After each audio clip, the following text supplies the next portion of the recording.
together for me and lights the fuel of my fire. If it were not for her, I'd probably be laying in a ditch somewhere, and I definitely would not be up here on stage. That's the truth. No matter what I do, she's always by my side. So I just want to thank my wife, Wendy, for being a wonderful partner and putting up with a guy like me. I love you very much, Wendy.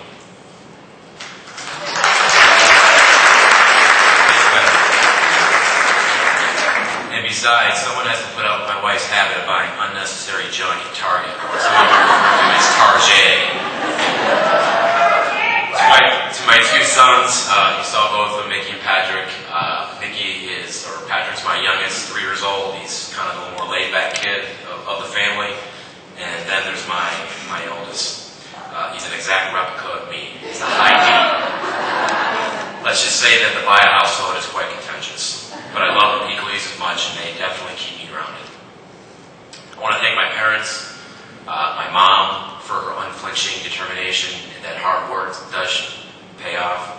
I want to thank my dad, who's my #1 mentor, my best friend, and the best salesperson that I know. The consumer products people probably at J&J probably owe me a few things because my dad tells everybody in Buffalo that his son works for J&J.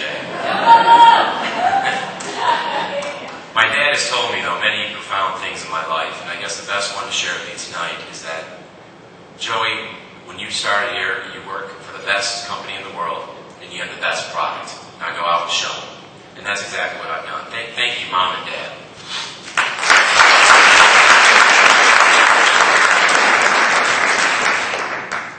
There are a few people that truly understand me in this world. And let's face it, I am a weird dude. You saw it. Diana. I've known David Beatley my entire career here at Ethicon. I consider him to be a close personal friend who always has my back, as I have his. When you're dead and gone, there'll be few people that are standing over your grave that really care. And I know that David will be one of them. And that's, of course, I crow first. I'm proud to be reporting to you, David. I'm happy to be on your team. I look forward to when you potentially promote me, though. Hint, hint, hint, hint, hint, hint. Always be closing. To my phone buddies, you probably don't realize this, but when you call or email me asking for my help, it's the greatest compliment that anyone can ever give me. No one ever wanted to cheat off of me in school. So to think that I have something up here that you want completely humbles me. So thank you for helping me when I need it, and it's a privilege to help you when you need it. I want to thank my customers for trusting me with their patience and providing the respect that I so much try to earn each and every day that I'm there. 2009 was a difficult year for all of us, and I'm proud to report that this was the first year that I did not lose any customer or any customers or competitors to my customers. I'll spit that out. Their loyalty is the reason why I'm up here tonight. I was on an interview about 10 years ago with another medical device company. I think about this question a lot because I was unable to answer it when the manager asked, give me an example of leadership. I wish I would have known Joel Swaggershite so I could tell him this. Joel's one of my phone buddies. If you remember, Joel ranked pretty much #1 throughout the whole year. I was talking with Joel in late November, explaining to him that I had a gap in MR, I was 4x5, and that if I made up my gap, that I was going to put me at 5x5, surpassing everybody in the ranking, including Joel. Without hesitation, Joel quickly provided tips on how I could possibly close my gap. Now, it takes a lot to make it in my book, but I want Joel to know, Joel, you're over there, over there. I want you to know that I thought it was really, really cool for you to provide honest feedback, knowing that it might jeopardize your ranking here tonight. So that to me is leadership.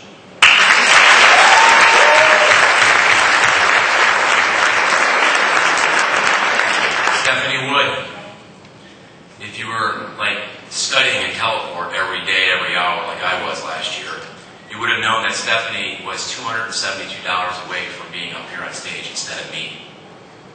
I wanted to recognize her and tell her that she had an outstanding year.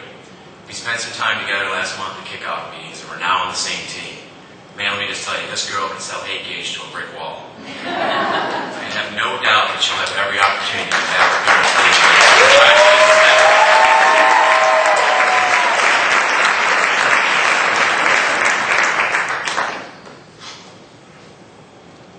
Finally, you don't know how well you have something until you don't have it anymore.